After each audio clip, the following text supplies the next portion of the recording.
The Manilow Method podcast is a production by Logan Allen and me, Barry Harris. Earlier this week, we released part 1 of our album discussion episode on the 1996 Barry Manilow studio album, Summer of '78. If you haven't watched or listened to it yet, you can go back and check it out right now. That discussion ran long, so here now is part 2 of our conversation.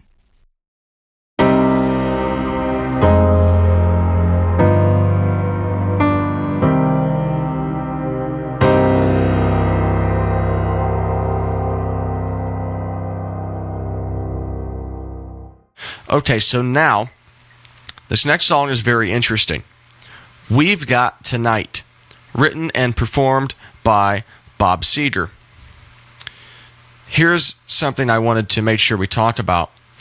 This very well could be the first song on the Summer of '78 that Manilow ever performed live. In 1996, early 1996, before this album came out, he was doing this song on tour, testing it out on audiences.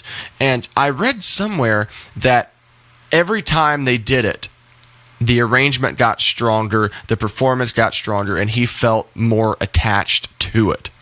So it's interesting that it ended up on this album. So that is the first thing I wanted to mention, is the fact that, I don't know, maybe Never My Love was performed around the same time, early 96. I don't know which one was the first, but We've Got Tonight could very well be the first song from the summer of '78 that found its way to the live set. Yeah, I think you are definitely right that Never My Love and We've Got Tonight were definitely previewed before its release, and that's unique. It's particularly notable that there's a song that is performed live, perfected perhaps a bit in performing it repeatedly night after night, and then going to the recording studio. But now that's not without precedent, because that happened with the Purple album. Many songs were played live for quite some time before the album came out, and Everything's Gonna Be Alright from 15 Minutes was premiered and played live quite a lot before it was eventually released. Exactly. And I just realized we've gone through the last few tracks without listing who arranged them, so I'm going to go through that real fast if you don't mind, and then we'll come back to this. Reminiscing was arranged by Michael O'Meridan. I am so sorry. That is not how you pronounce his name. His name is Michael O'Mardian. I apologize. It's going to happen a few more times. Please bear with me. I got caught up in the heat of the moment, and I don't know why I said it the way I did, but it's not the last time it happened. So please ignore that. Let's get back to the show. I Go Crazy was arranged by Michael O'Meridan. When I Need You was arranged by Michael O'Meridan. The Air That I Breathe was arranged by Barry Manilow, which is very interesting.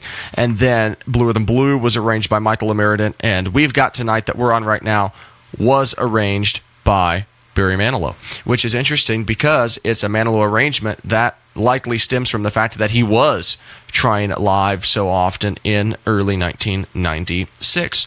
So I noticed there was a lyric change towards the end a little bit.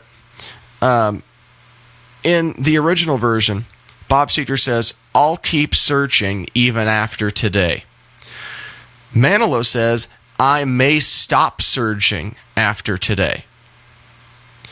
And that was very interesting to me. That is Manilow twisting it, making it his own. I thought that was very interesting that he totally flipped the meaning of that lyric. I wonder what the inspiration for that switch could have been. You know, that's why I always love talking about music with you, Logan, because you point things out that I totally didn't catch. I didn't catch that, but you're right.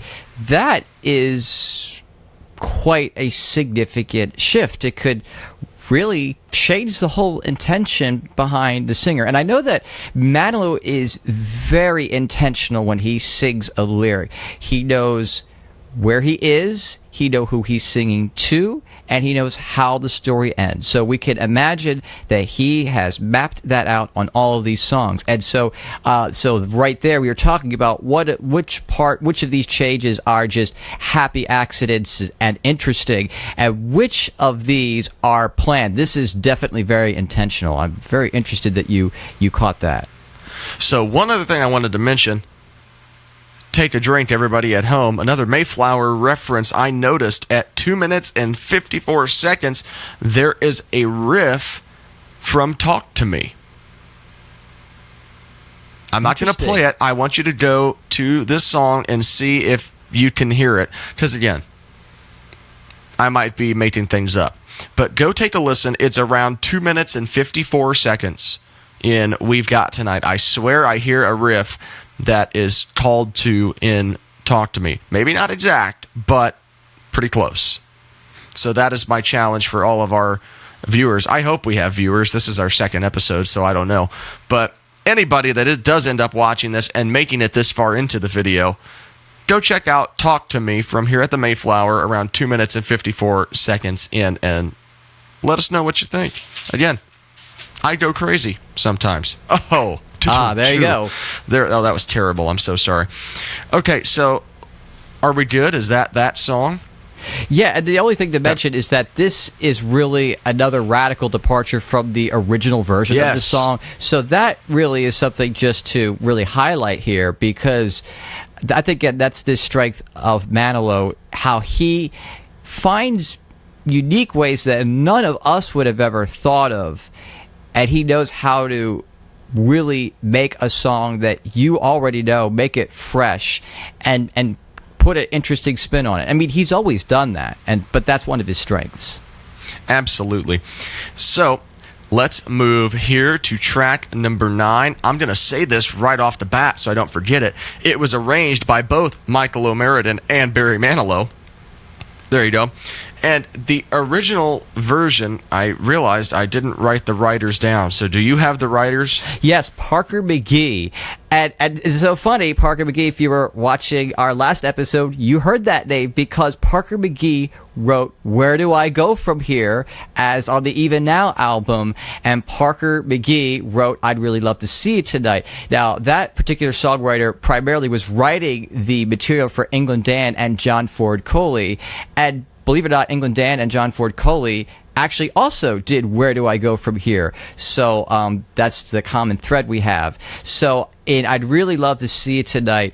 I think it's remarkable to hear this particular arrangement because, again, we were talking about the dance version stuck in our heads, but to go back and listen to the ballad version, it's interesting because he really does slow it down compared to the England Dan and John Ford Coley version. And so again, that's the intention of Manilow as a vocalist. He really wants you to pay attention to the lyrics and pay attention to what he's trying to say and sing about in the song, and I think that's done very well here. Yeah, the one thing that I wanted to mention with this is at the end in the outro, each time the chorus is repeated, the end of each chorus has a different melodic ending. He doesn't do the same thing every single time. So I thought that was interesting. And as you were talking about, in his mind as he's singing these songs, and it's something that I've tried, and I'm sure you've tried as well, to try to get into that habit, is knowing where you are, who are you singing this to, why are you there, why are you singing it to them. So it's interesting. I would be interested to know the little melodic changes, what's going on in his little mental movie in this song. And why are those little changes happening? Why is he singing it a little different each time? That's my thought for this song. You know, actually, I have a thought. I have an idea about what might be. This is just speculation on my part. There's going to be a lot of speculation on this show. Yes, there is. We're speculating a lot. And we'll be clear when we're speculating, when we're just pontificating what we think. I think that when you repeat a chorus, it's so hard to try to figure out how do you make a song shift for you? How do you make a song change, especially when you're repeating the chorus? And I think what you could do, and this would make sense for this kind of a song, that you could imagine that you're singing this to somebody that is not giving you the time of day. They're not paying attention. This is maybe not as happy of a song as it might seem like on the surface. This might be somebody who is not looking at you when you're trying to talk to them. They may be turning away from you. Now, I know this personally because this is a device I use a lot in my songs. Sometimes I'm singing to somebody, maybe they're looking at me and they're hanging on my every word, and sometimes they're not. And that could be perhaps what's happening here and what makes this particular ballad version work, at least from Manilow's standpoint. So I think that might be what could be happening here. I absolutely agree. So that was the main note that I had, just talking about the vocals and the little changes that I found. Do you have anything else that you wanted to bring up besides the upbeat version that I grew up on? We'll talk about that here in a few minutes. Yeah, we'll talk about that later. So I think we're good to move to the next one. Awesome. Here we go. The next track is entitled Sometimes When We Touch. It was written by Barry Mann and Dan Hill, and it was performed by Dan Hill, and it was arranged by Michael Omartian. We're not going to forget the arrangements in the future, I promise. So yeah, this song to me was giving the vibe of Somewhere Down the Road. That was the maybe the common link to the Manilow back catalog that I would give, is it kind of felt like Somewhere Down the Road to me. And at the end he hit this high F kind of up towards his falsetto. I wasn't expecting that. So that's something that comes out of these types of ballads from Manilow, is every now and then he'll throw you a little hook that's like, ooh, I wasn't expecting that, but I don't hate it, you know? So yeah, that was the biggest thing for me, was Somewhere Down the Road is the thing I could probably closely attach this song to. And I know that this was performed live on the Clicker Tour. It was landed. I've seen it on Manilow TV a couple times.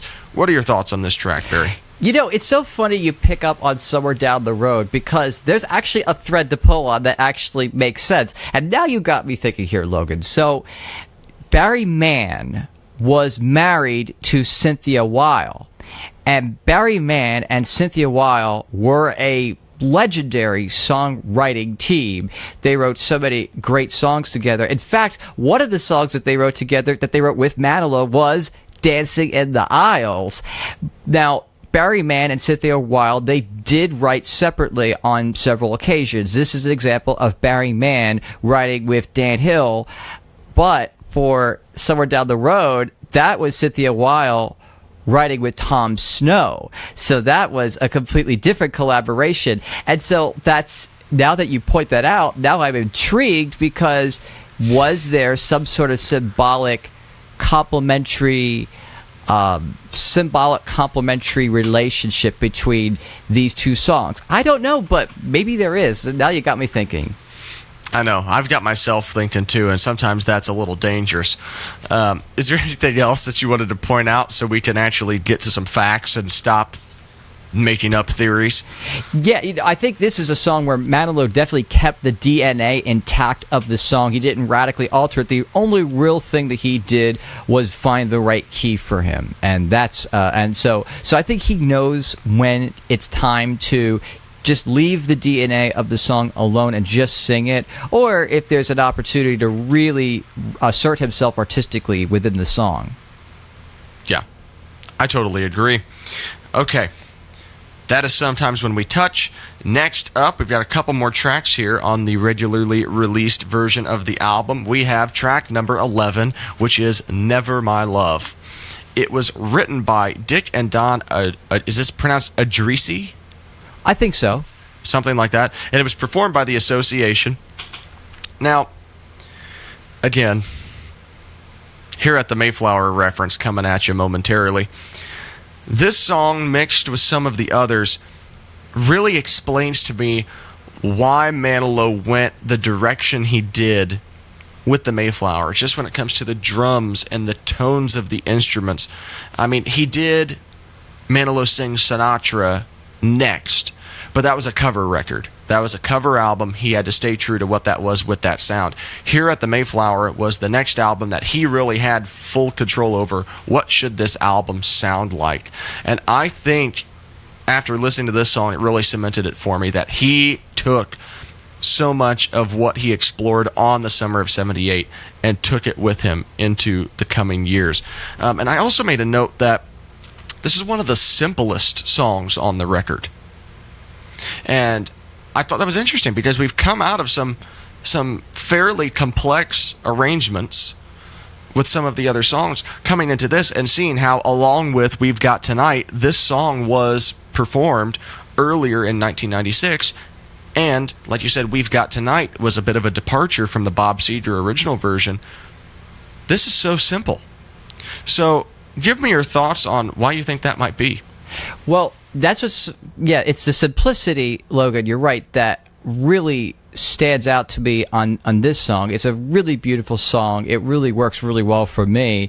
But what I think is most interesting is this is actually very modern in terms of a production style because he's playing with an 808 drum machine. Like, if you think about that, that never happened in the Manilow world up until this moment. Never would you bring an 808 into a Manilow record, but he does it here, and I really love it. It's beautiful.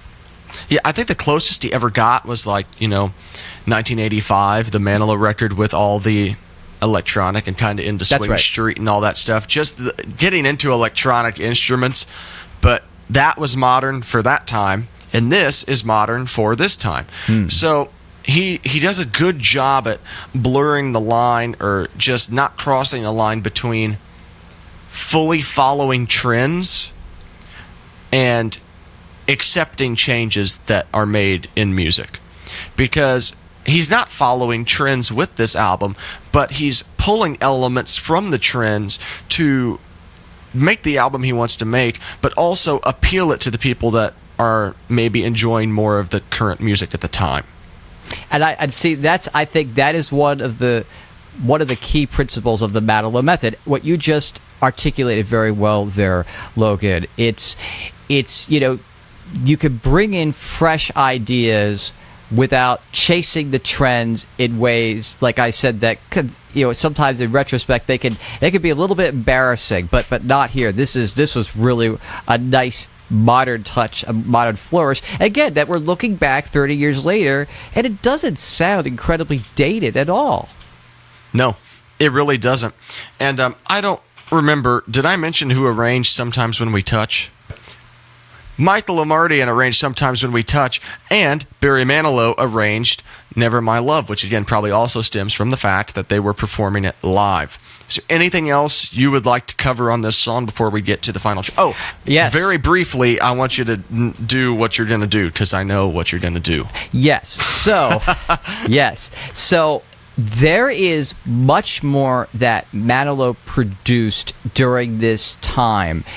Preceding this summer of 78 record, we know for a fact that Manilow recorded at least a CD worth of material that he shelved for the moment.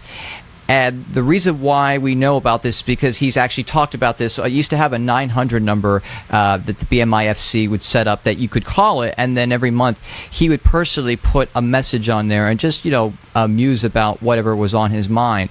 And through this 900 number and some of what he shared, he did candidly share that he had about a CD worth of material that he ended up not using, and he shelved. Now, one of the songs we later found out, Never My Love, was recorded for that project, and he did it as a medley with I Swear, the brand new song that had just come out in the 90s. And I believe it was All For One was the artist that had to hit with I Swear, and I think John Michael Montgomery, a country artist, also had a hit with that song, and he mashed it up together, and he recorded it for the sessions that preceded summer of 78, and they eventually released it as part of a bonus disc with QVC when the Decades albums were going on sale in the 2000s. So that's where we finally got to hear it, and it's very interesting. So this song was the only song that we can say for sure that was carried over from all the work that he had done leading up to the production of this album. It's something interesting that I'd point out as well. There are times I can think of one off the top of my head where Never My Love got performed on Manilow TV before the summer of 78 release, but sometimes on the actual summer of 78 tour, he would do the mashup of Never My Love and I Swear. So obviously he was still kind of attached to that arrangement, which makes sense. They released it down the line. But I wonder when did I Swear come out? I think the exact year, I believe, was at least 1994, somewhere around that year.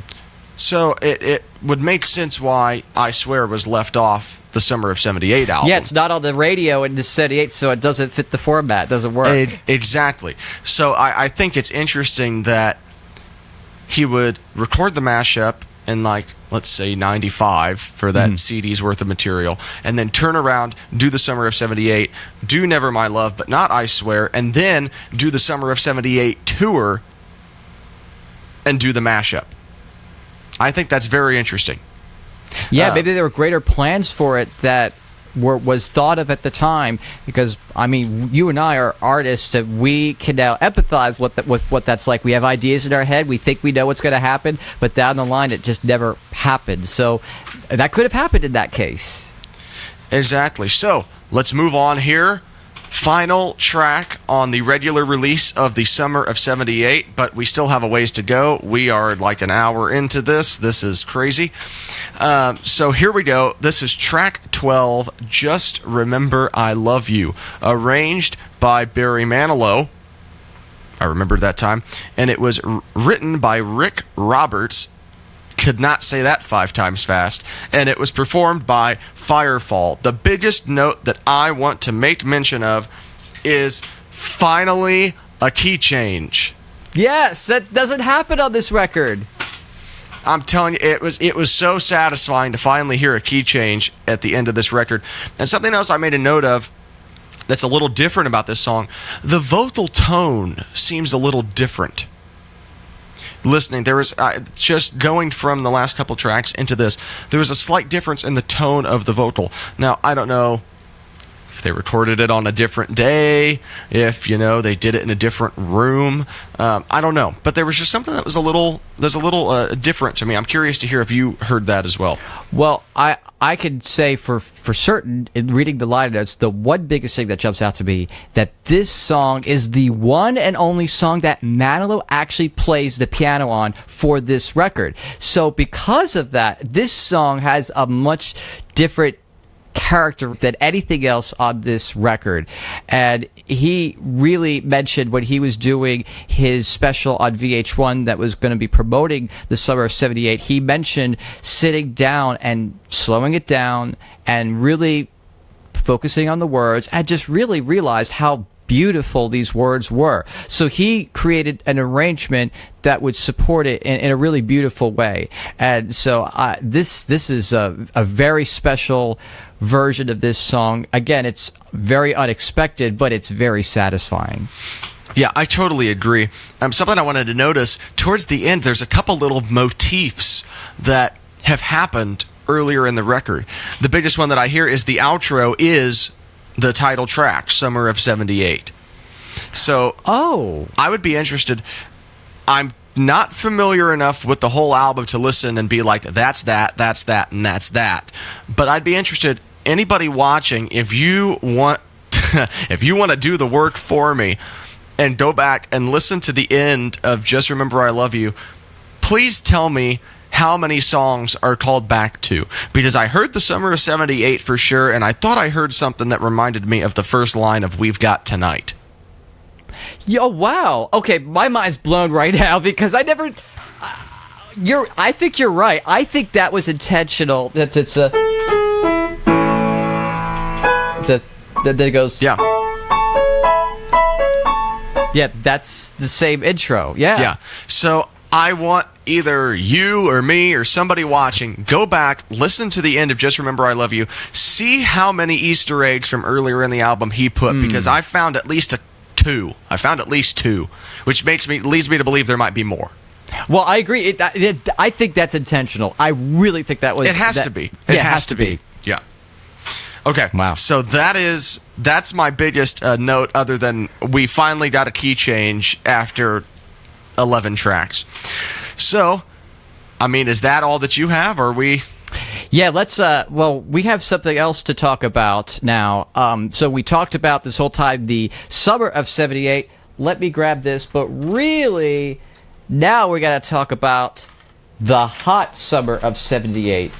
Here we go, right here. The hot summer of 78. This is a remix album that came out and took 3 of the tracks and remixed them. Most notably, we've been referring to it, I'd Really Love to See It Tonight, was remixed. And not only was it remixed, it was transformed. And look at this, Logan. I got another goodie. Check this out. Remember I said there was no vinyl? Well, guess what? They did a vinyl release, a 12-inch mixes of I'd Really Love to See It Tonight. I need that. I need to buy it. I need to find it somewhere. Oh, yes. You got to look for this. This is so cool. I played this so many times as a kid because I absolutely loved this mix. This has the 12-inch mix of I'd Really Love to See It Tonight. And let me tell you about let's talk about the 12-inch mix, because we hear the radio mix on the Essential Barry Manilow, very common, but this 12-inch version is very notable. It's spectacular, just the direction. It was remixed by Tony Moran. He's a DJ. He's incredible with what he does. He remixed I Really Love to See It Tonight, and then he created this 12-inch version, and it just gives me chills when I listen to it, because it kind of takes the song and kind of goes off on its own. I recommend everybody who has never heard that 12-inch version to go look it up. It's maybe hard to find, but I think it's probably out there. I said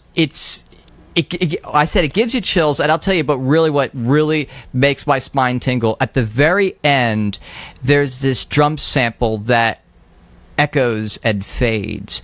What's notable about that is if you go to see Barry Manilow today live in concert, that little part of that 12-inch version of I Really Love to See It Tonight, they sample that and they put it into the big dance remix that they do leading up, hyping up before the fanfare. It's that whole yes, exactly, where it just kind of falls apart. Yeah, so when I listened to the 12-inch version, which I was listening to again, getting ready for this program, I listened to it, and it just put me back in that place where I'm in Vegas and show's about to start, about to hear. I love it. So, yeah, so I recommend you all. Yes. Oh, my goodness. So I mentioned the Hot Summer 78 had I'd Really Love to See It Tonight. They also did a remix of I Go Crazy, and that had the effect of speeding up the tempo a little bit and making it a little bit more easier for radio stations to program it. And speaking of radio, I got an amazing story to tell you. I listened to first run Casey Kasem episodes in 1996 because that was the only possible way for me to hear this remix, because there was no internet or excuse me, there was internet, but there was no way to go listen to it or download it.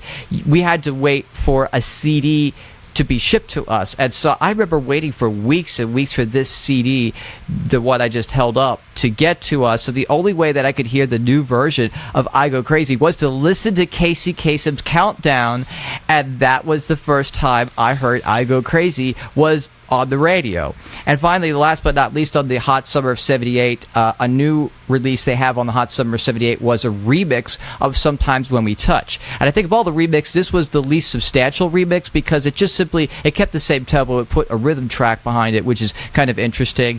And then last but not least, on the Hot Summer of 78, they used the 1993 remix of Copacabana. And for a while, I was a little confused as to why they put that on, but just now it hit me.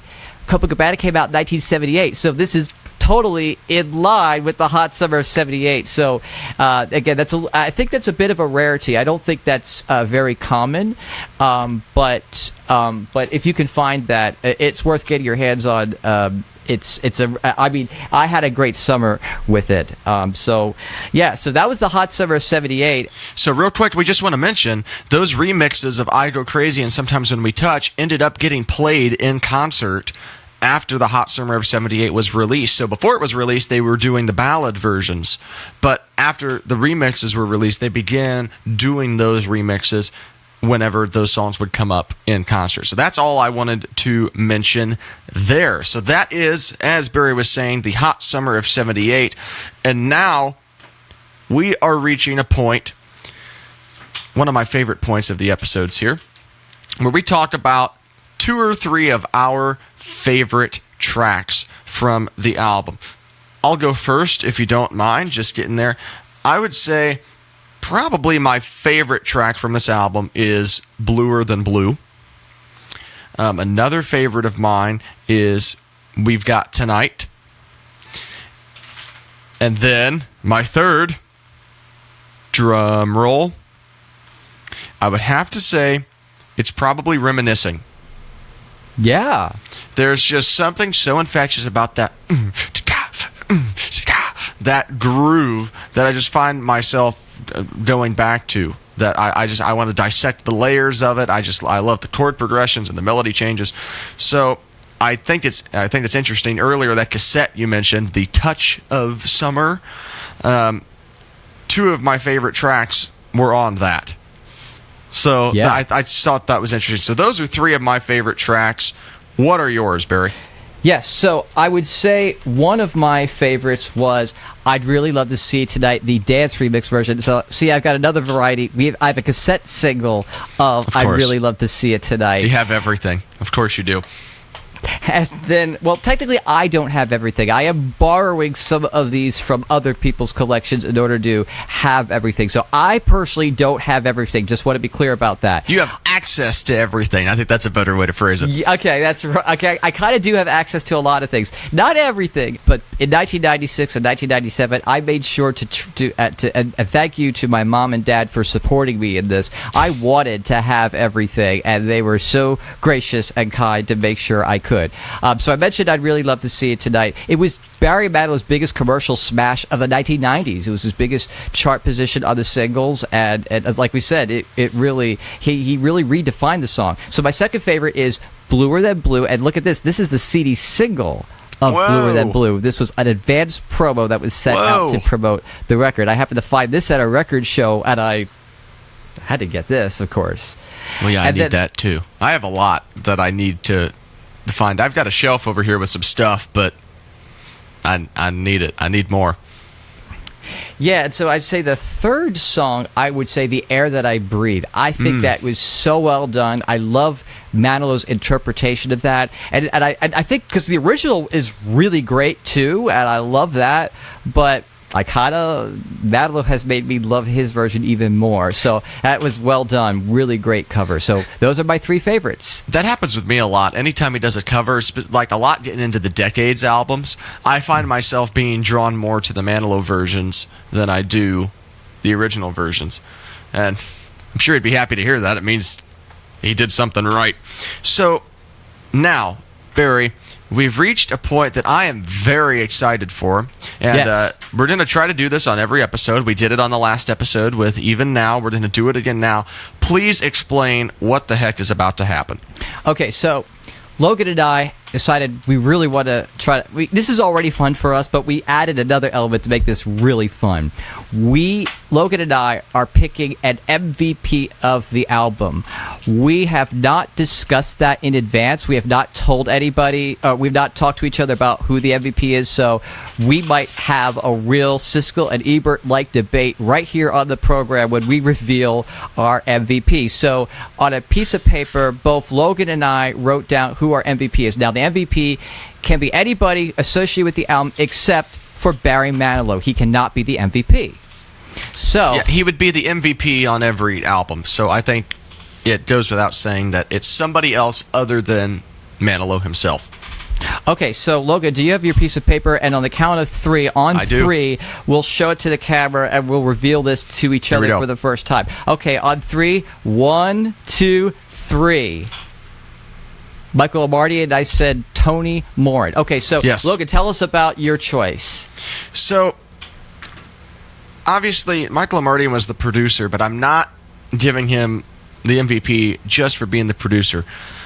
I'm giving him the MVP because of his arrangements. Looking at my list, and I don't remember, Barry Manilow arranged Just Remember I Love You. I don't know if I said that, but I said it twice if I already did. I said it once if I didn't. But Michael Amarty arranged, again, as I said, Reminiscing, I Go Crazy, these great, great songs, Bluer Than Blue. He arranged some of my favorites on the record, and the more I thought about it, I absolutely had to give it to him, considering this is the only work in Manilow's discography that Michael O'Mardian had anything to do with. This is the only Barry Manilow album that he worked on. So I absolutely had to give it to him on this one. Now, please tell me why you chose your pick. Yeah, Tony Moran was the DJ who remixed I'd Really Love to See It Tonight. So maybe it's a slight bit of controversy because he didn't really have anything to do with the summer of 78. He's only involved with the hot summer of 78. But like I mentioned, this was Barry Manilow's biggest commercial smash of the 1990s. And so I know that Manilow has spoken very highly of Tony Moran's work. He talked about really being knocked out the first time he heard back what Tony Moran was going to do to I'd Really Love to See It Tonight. And I think, again, this is one of those things where Manilow really leaned into a trend here. But 30 years later, it sounds timeless. It doesn't sound like this was done in 1996. If you listen to your recent albums by artists in this decade, I hear these throwback to 90s sounds that Tony Moran was using on the records he was making, the records that he made with Barry Manilow. So I'm going to give him the MVP status for really making a big part of this era just timeless and something we're always going to go back to and revisit. Absolutely. Well, there we have it. That is the Summer 78 episode. So if this is your first time seeing us, you're here at practically the beginning. We only have one other episode out other than this one, so you go back and watch that if you haven't seen it yet. That's for the Even Now album. We just did this one. You can find us on social medias, Instagram, Facebook, at The Manilow Method. And then we have an email that you can reach out. I mean, if you have any memories or stories, did you meet Barry Manilow at some point? Have you seen him in concert? What songs did you hear in concert that were rarities? Anything like that. If you have some merch that you want to sell me, let me know. But if you just have anything related to Manilow and your experiences with him and the music, we want to hear from you. So find us at themanilowmethod@gmail.com, especially if you have any memories from the 70s or 80s. We weren't alive then. So Nope. We're kind of just going off what we've been able to read online. So any fresh perspectives on anything from the discography, from the Bette Midler days all the way up to this album that he's still working on, and I wish it would come out, but hopefully it comes out soon. So please just email us, and we might feature your story in an upcoming episode. Tell us your name, tell us where you're from, and tell us your story. So Barry, please tell everybody new here how we're doing this show. Yes, so the show that we're doing, the Manilow Method, we're going to be producing and releasing content on Mondays and Fridays. Every Monday and Friday, we are going to have something when we are in season, as we are right now. So the first and third Mondays of each month while we're in season is going to be Manilow Mondays. We're going to drop a new episode as we are today. And those are album discussions. Every first and third Monday are talking about new albums. And then after that... Yes, so the first Friday after we release a new episode like we have today, the first Friday, Logan is going to be releasing a cover of one of the songs from the album that we've just covered. So coming this Friday, Logan will be releasing a cover on our social media channels from the summer of 78. And so you're going to have to... And it's a mystery. Yeah, it's a mystery, so you got to subscribe and tune in to find out. Then, coming up next Monday, 1 week from today, I am going to be releasing a cover of a song from the album that we just covered. In this case, next week, on Monday, I will be releasing a cover from the summer of 78 album. And then, last but not least, next Friday, Friday of next week, Logan and I are going to perform a song together that comes from the album we just covered. So next Friday, be sure to tune in because you're going to hear the song that Logan and I chose to sing and perform together. We got some fun things in store. I can't wait to share it with you all.